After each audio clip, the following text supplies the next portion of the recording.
Another week, another Holton Ahlers episode. At the end of this episode, we got Teagan Wilk. Make sure you stay for that. Caden, we got a big game this week, Coastal Carolina. Let's dive into it. Big road game. It's your first one off a big win, first win of the year. We've had plenty of those. Are the guys 2 up? Are they 2 down? We'll see. But Coastal is not looking too hot this year. We played Virginia. NC State played Virginia. So we kind of have common denominators you can look at almost. Virginia looked decent against NC State. We looked decent against NC State. Coastal looked like booty against cheeks. Charleston Southern and against Virginia has looked awful on offense. So I'm very interested if maybe it's just a slow start to the year to them. You think of Coastal, they have 2 really good quarterbacks. MJ Morris we thought was good for a long time. Yeah, I was about to say. And looks like a shell of himself. And you know MJ Morris pretty well. Yeah, MJ Morris, I mean, he's an NC State transfer. Their head coach was his offense coordinator, quarterback coach. You think their offense would be rolling. It's kind of opposite. At one point, MJ Morris looked like the future of NC State, and then they kind of just gave up on him, pushed him out the door, brought in Brennan Armstrong and Grayson McCall, who's there now as a coach. So it's weird because he looked like the future of the ACC, and now he's playing for Coastal and doesn't look that great. And neither of us are very high on Coastal. We think it's an easy win. The spread is anywhere from 7-8 right now. I think it's very easy money. So yeah, man, I think it's going to be a really cool environment. I think, and we'll have Teagan kind of talk about it later. But you were talking about we've been there and done that with beating a team really, really an easy win versus an FCS school, and then the next week having a big game. I don't think you get too high off of that. I think it just gives you confidence. It definitely gave confidence to the offense and to JDB because they didn't do good versus NC State. They didn't do good. They didn't have the best game. They didn't have the best game plan. They didn't start well at all. Yeah. Whereas last game they started well. So I think they have confidence going into it. One thing that, could be a factor is the talking heads are saying that Coastal's not good. Everyone else is kind of saying Coastal's not good. And everyone's kind of hyping up ECU now. Dang, we could have almost beat NC State. We were 1 or 2 plays away. Coastal's not good. We just destroyed our game last week. We looked great in it. So you're hearing all this good stuff about you, bad stuff about other. That is dangerous. This is a dangerous environment. It'll be super fun to go to. I know a lot of Pirate fans will. But yeah, I just think it's one of those games where you got to be locked in. And if we are locked in, we should beat them. Definitely cover the spread. Yeah, I was shocked about Coastal's offense as well. We've talked about that a few times, but also their defense. It's kind of unknown because they played good against the Charleston Southern team, which you expect them to do, only allowing 0 points, which that's awesome. But then the week before, Virginia, who I've always been medium tier on Virginia, they put 45, I'm pretty sure. Yep. So it's can JDB and the quarterback room start off hot? I mean, that's where it starts off. The play caller and the quarterback. You've been in that situation as well. But also, this is kind of I think, in an opinion, kind of your first real true road game of the year because 3-4 hours away. NC State was an hour bus ride. That was pretty. The NC State game's a quick travel too. State's true bus ride. I mean, true away game. You're meaning outside the football aspect. Yeah. You're traveling. Those are, for example, we used to travel to Old Dominion. Yeah. That's a decent bus ride. And on those bus rides, you're pretty cramped. And it takes longer usually. The bus rides feel longer sometimes to me than the plane rides. So what's your opinion on that? Yeah, I know they are riding a bus again. I think it's within 4 hours you have to ride the bus. I was talking to Teagan, who's joining here in a few minutes. But what were your takes on the offense this past week? A lot of people are high on them now. Well, it's finally they came out and Caden Hauser looked good. Right out the gate. They did the complete script of last time. The complete opposite from last time. They hit the plays. I mean, I think the first 2 drives were 2 big bombs that Hauser hit, and they looked methodical. It was, the script was definitely there on the first drive, and the second drive they looked good on just play calling and executing. The whole game was that way, and I was pretty bored by the first half, into the first quarter. I think you were bored too. I wasn't bored at the game. I was just all right, this is Campbell. We came out and did exactly what we wanted them to do in the first quarter, and it's now it's 28-3. Yeah. I'm kind of ready for next week. I'm kind of ready for BYU. I kind of want to go home and watch Michigan, Oklahoma. So they did exactly what you wanted them to do, and then they did that the entire game. This podcast is brought to you by Anson Belts. Over 10,000 combinations of micro-adjustable holeless belts. North Carolina company, East Carolina company. Kate, we love Anson Belts. Hey, if you want to support Pirate grads and wear one during this football season, check out AnsonBelts.com. Thank you for supporting the pod. When I was going back to on the offense, they look good. And it's just this is game 3. So you really are can they come out and execute like they did against Campbell? It's kind of it's going to be a mix of Campbell, NC State, and then Coastal. I think it's still a question mark. Yeah. Because you had one game of success. You had one game of just pure early on awfulness. struggles. Yeah. And it's like, what are they going to start game 3? You have no clue. Yeah. Yeah. I think my biggest concerns, we're really high on the passing game. I mean, I think Hauser's ranked 7th in the nation right now. Yeah, he's rolling. My biggest concern is, and even though we had 4 running backs score versus Campbell, is like explosive run plays. I think we have the capability. I think our running backs are really good. I think you just got to figure out ways to create explosives in the run game in meaningful snaps. That's why Campbell's hard, because it's like later in the game, we establish more of a run game, but it's like early in this Coastal game, and I said it versus NC State, anytime you go into a hostile environment, you have to run the ball to win. We ran for 30 yards versus NC State. That's probably one of the main reasons we lost. Like, you have to be able to run the ball late to win games. That was one of Coach Houston's biggest things when like he was like trying to flip the program, was like, we got to be able to run the ball late in games in the fourth quarter. And at some point, we got to start creating explosives in the run game, because we know we can be explosive in the pass game. We have 3 really good backs. The thing is, like last week we ran for 175. And that's a lot of good yardage. I mean, 4+ yards. The longest carry was 18 yards. And you expect someone like Campbell, you would pop one, you would pop more. And I don't know if we've had a 20-yard plus run this year. And it's like, all right, if we can be methodical, if we can run the RPO, if we can get 4 yards a carry, does it really matter if you don't have a big explosive run? Do you just keep passing the ball and taking the RPO attack? That's my biggest question for you, because like, you get 4 yards a carry. That's Army and Navy lives off 4 yards a carry. That's all they need. So it's like, do you really need the explosive? I know the fans want to see the explosiveness. As a play caller and a coach, I could really care less if we keep tearing them down the field over the top. And that is a good point. I mean, that's just something that's like, the offense has been looked great. I think the passing game has looked really, really good. Brock Spalding has been balling.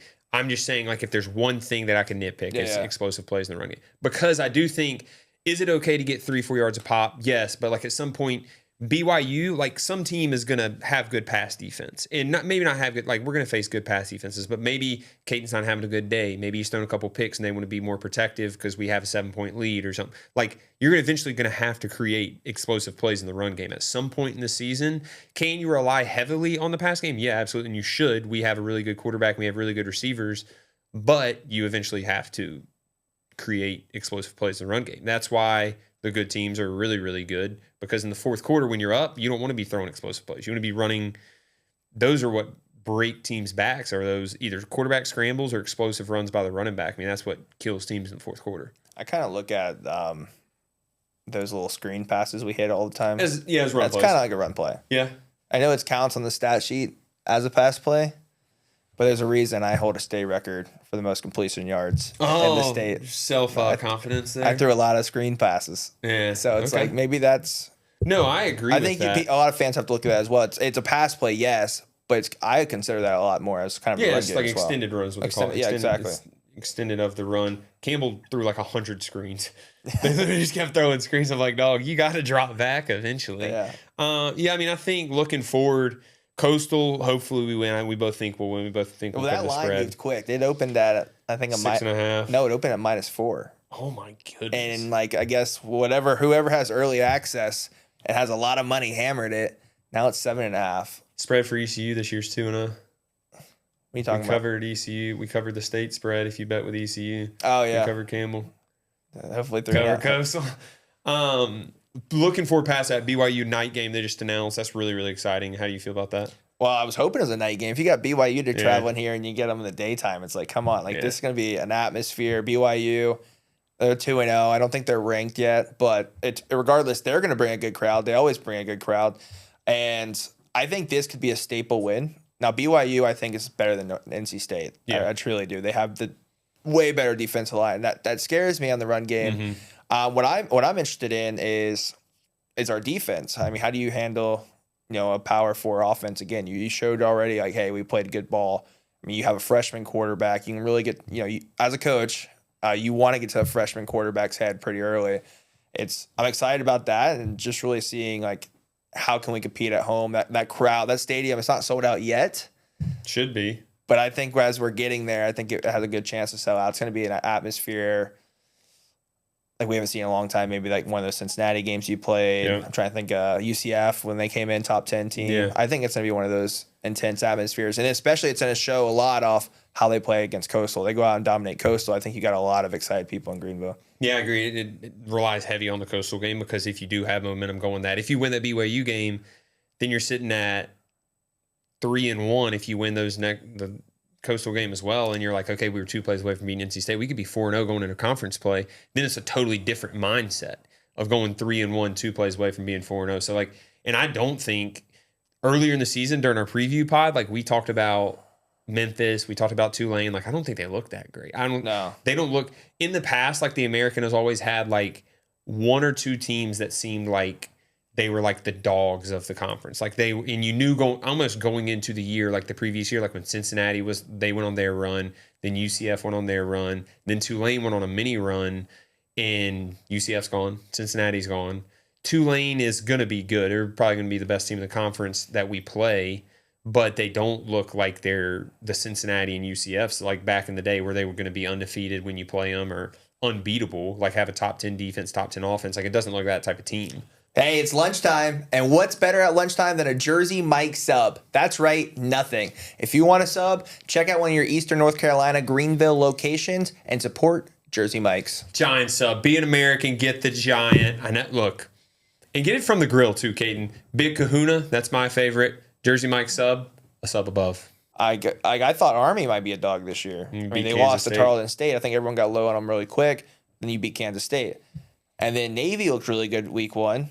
And then they play UAB, and they struggle for the longest of time. And I was like, what? Like, those two like schools right there are top of mind. Then you see Tulane, and they look good. They smack Northwestern, and then they come out, and you're like, what are you doing with South Alabama? And South Alabama doesn't have Gio Lopez anymore. I don't know who their quarterback is. He might be Buns at Carolina, but he was really good at South Alabama.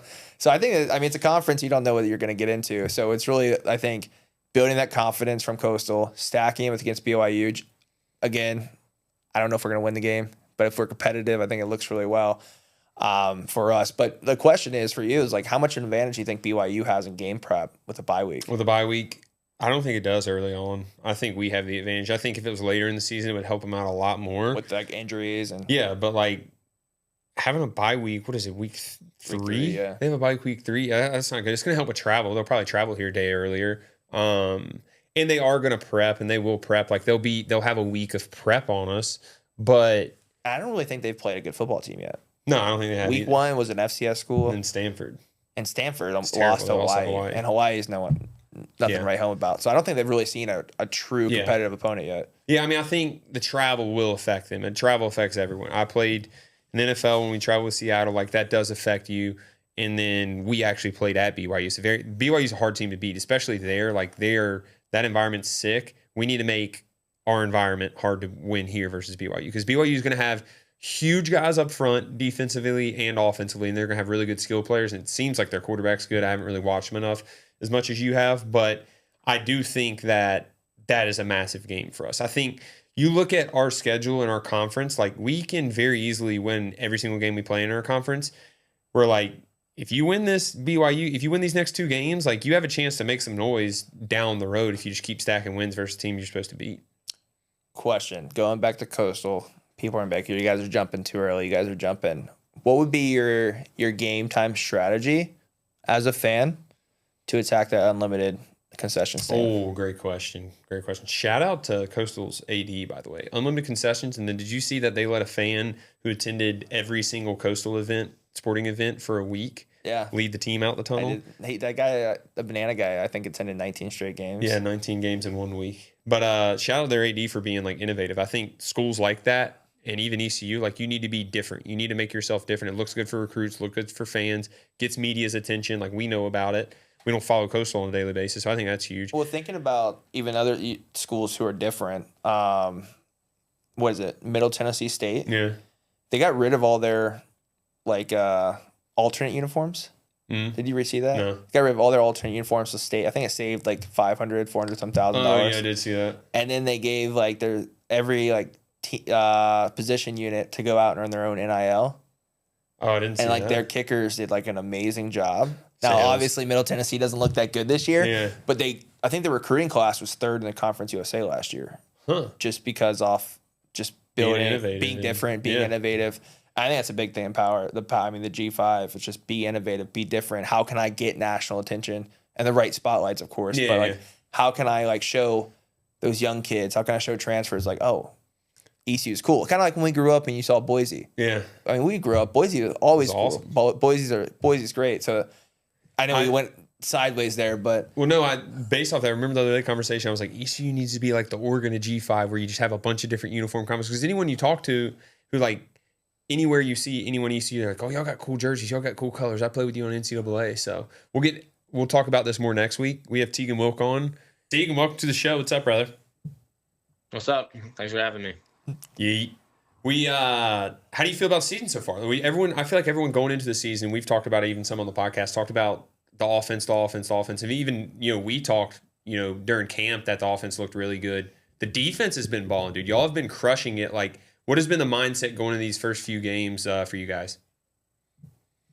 Yeah, I mean, mainly, it's just to start fast. I mean, during camp, we didn't really, during camp, it's not always super consistent, especially with a brand new defense and a new scheme coming in. But it's mostly just starting fast and making sure that, we're all on the same page and just playing as fast as we can. did you feel like you guys kind of had a chip on your shoulder? Everyone overlooking you guys those first two games? I mean, you guys played a top 20 running back this year, Hollywood Smothers from NC State, and really contained him, and then obviously contained Campbell last week. Yeah, I mean, to an extent, it's definitely playing with a chip on your shoulder. But at the end of the day, I think that going into every game, it's kind of like we need to do our part for our explosive offense. And they're going to be on the field, not as long as most offenses in the country because of like the type of offense that they run. But it's just we don't want to let our brothers down really at the end of the day. And we got to get out there and get off the field as much as we can. You talked about like the new defensive coordinator and like the new defensive staff. Like you obviously played for Coach Harrell. You were in that offense or defensive scheme, and then Josh Aldridge comes in. And it's like, how similar is that? How much is Coach Harrell involved with that still? Or the play call is still the same? Like, how has that transition been? Not just for you, but even some of the young guys. Yeah, I mean it's pretty similar. I mean, defense is defense at the end of the day. Like cover 2 is gonna be cover 2, cover 3 is gonna be cover 3. So like I think terminology is a little bit different when it comes to stuff like that, but I mean Coach Harold is very involved, regardless if it's his stuff or the new stuff that Coach Aldridge is bringing in. He's very involved in just knowing our defense and especially helping the linebackers with everything because he used to be our linebackers coach. So as much taking the pressure off of Coach Aldridge as you can, to where like Coach Aldridge doesn't necessarily need to see every little detail during practice because Coach Harold's a big hands-on kind of guy, and he doesn't want to just go into practice and not do anything. He just wants to be involved all the time. You're talking about big plays. You had a pretty big play against NC State right there. I mean, we were watching. I think Holton's like, I think Teagan's going to get a pick here. I'm like, is this guy nuts? And the next thing you see, you get a pick here. So how was that play right there? Yeah, it was good. I mean, that's number 3 in my career. I mean, it's definitely not good for being a 18-year guy, coming over here and having every single year be. You kind of just want to you want to make every play that comes your way, but I feel like really nothing really came my way that game in terms of like pass game except for that play really. So it was good just to get the spark going, not only for the defense but for our offense too, just having some hope going into half. What are some of our favorite things in Eastern North Carolina? It's football and, of course, Sam Jones Barbecue. Hey, when you're thinking of tailgate options, when you're thinking about catering at work, check out Sam Jones. They have the best options for that. What else do they have, Holt? We do love them. And they also are doing a deal right now where if you go to Sam Jones Barbecue, round up on your nearest order, what that will do is go to Eastern North Carolina, Make-A-Wish. They're trying to grant 2 wishes by November 10th, their 10-year anniversary. Support a good cause and also get some good food. Thank you, Sam Jones. Teagan, we couldn't let you come on without promoting your now locally famous docuseries on TikTok, Teagan Eats. Tell us about it. Tell the fans where they can find it and everything they need to know about it, because I'm a huge fan. Yeah, Teagan Eats. You can find it on my TikTok. I don't know my TikTok name. I think it's just my name if you just look it up. But no, I mean, it started during camp, and I didn't post on TikTok. I just made like Snapchat videos, and I was just bored, and I thought it was funny to do. But then I just posted on TikTok, and they kind of started to, blow up a little bit for somebody that doesn't post at all. But I'm gonna keep trying to do them. Like as much as any restaurant in Greenville that wants me to try some of their stuff or promote some of their stuff, like I'm definitely gonna do it. I gotta do some Jersey Mike's coming up here, and then the HCK chicken. I'm gonna do one of their chicken sandwiches coming up. Let's go. Could we hook you up? I don't know how you could do Sam Jones. Could you do barbecue? Could you barbecue sandwich? Yeah, I could do something. I'll figure it out. All right, I mean, we're I gonna do get corn him on with- the cob. If I could do corn on the cob, I could do anything. You guys didn't explain it that well. It's like a mukbang, right? A what? A mukbang. That's what it's What is I called. mean, to an extent, yeah. Is that It started off by just eating as fast as I could, and then like I had a couple of people that wanted me to try to just fit a whole like McChicken in my mouth. wait, But, like, people wanted Anything to see crazy, that? I'm down for. Whoa. All right, you said you had people like reaching out asking for requests. Yeah, like there's like obviously some people that comment and like give some requests. A couple of people want me to do like the Reaper challenge from Dave's Hot Chicken. That would be kind of crazy, but I don't know if I could do that. I like that. What's next on the docket for the Eats channel? Do you have anything coming up that you're really excited In about? the pipeline. In the pipeline, yeah. Yeah, I don't know. I mean, I definitely want to do like a little ice cream cone from McDonald's. See how fast I could take that down. I got one Your for you. brain Can you freeze. take down 5 ice cream cones back to back? Yeah, see, that would be crazy. I'll probably be on the floor screaming from my brain freeze. Wasn't the first one of the first ones you did a whole box or pretty much a whole box of Krispy Kreme donuts? Yeah, I did 7 at a time. That was pretty insane. I didn't get it on video though, but I finished the other ones, on video. Dude, they like came across my For You page and I like thought they were already famous, but I was like, I didn't even know I followed you on TikTok. They just literally popped up, but we're fans. We're big fans. We're gonna hook you up with Sam Jones. Sam Jones will let you do I like something. his idea of Sam Jones just taking down corn to cobs. Yeah. Just like 10 corn to cobs, just attack it. All right, so look up Teagan's TikTok if not. Teagan, let's get back to football. Y'all got a big one this week versus Coastal Carolina. How, I know you've obviously watched film now. How do you guys feel about them and like kind of going into a hostile environment like that? Yeah, I mean it's definitely good to play kind of like a local team. It's good. I'm a big fan of playing teams that are like from your area and just being able to have Pirate fans go and support you where it's not like a crazy far drive. But it's going to be a good game. They're very, very explosive on offense. I know the score, their score sheet doesn't really show that, and they haven't scored a ton of points offensively. But like they're a very explosive team, and they haven't found their click yet. But you know how that is when you have a really good set of offensive players, and you just like haven't found your way yet. Like one of these weeks, it's going to click for them, and I just hope it's not this week. Are you guys expecting a certain quarterback? I know MJ Morris played a lot of last week. Tad Hudson finished the game for him. Are you guys preparing more for one for the other, expecting one more than the other? Just curious how you guys are prepping for that. Yeah, no, I mean when you have a kind of like a 2 quarterback system, regardless of what team you're playing, you go in with 2 different kind of call sheets. And I think that we have a good scheme for both of them right now, but it's not very different, to be honest. I mean, you have some similarities within each quarterback, but the overall scheme, like that Mike Leach system, it's very similar. That makes a lot of sense. Do you guys, BYU obviously is going to be a huge win the next week. How, me and Cam were just talking about it before you got on about like, you guys just beat Campbell. Before that was State, was a huge adrenaline rush, but you did lose. Then you looked amazing versus Campbell. How is it for you guys as a player now? We know how it is as players, but I want you to kind of talk about focusing just on Coastal Carolina. Not take take the momentum from Campbell, but not getting too much into the rat poison, as Nick Saban says, and but also you got a big one next week versus BYU. How is it like laser focused on this week? How are you guys dealing with that?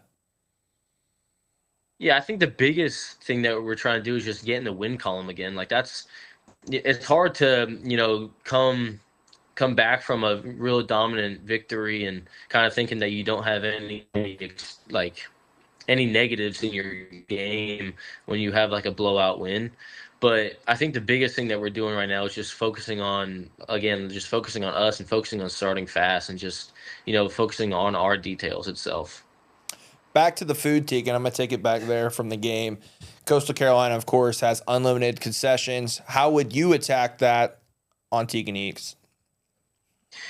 If I was a fan, I would probably go back to my Red Bull video that I had. I think it was episode 3, if I remember correctly, and I would go with the shotgun route. But as I'm not a fan, so I have to go stick with the bottles of water and probably get some type of tender. Some type of tender. What do you mean? Are you talking about chicken tender? Yeah, you go chicken Nice. tender, but you can also get some type of flavoring on there, and that's gonna screw up your speed. If it's a spicy tender, you're gonna need more water. If it's not a spicy tender, you can really power through, the actual other flavoring in that. What about a glizzy or some popcorn or something, Teagan? You can do a glizzy. I did a glizzy from Sup Dogs, actually. They had a lot of toppings on there, a lot of sauce, but I had some lettuce in there that made it a little rough to go down. You didn't think it's a factor, but it really is a big factor. Whoa. We're going to clip that. Thanks, Dave. What do you got, Gabe? I'm trying to recover from that. That's hilarious. Oh God. What do you got? Do we have anything else or are we good? No, we got Teagan, appreciate it. We're going to get you before the season's done with, too. Thank you for joining. And we're pulling for you, brother. Proud of you. Yeah, of course. Appreciate you guys for having me. Follow Teagan Wilk on TikTok for Teagan Eats. You just heard it there. All of his fun shows that he's done. What a show, Kate. You got anything else? Take ECU spread. It'll be excited. easy. Take ECU money line. It'll probably be high, but take ECU spread. We'll cover. Go Pirates. We'll see you next time.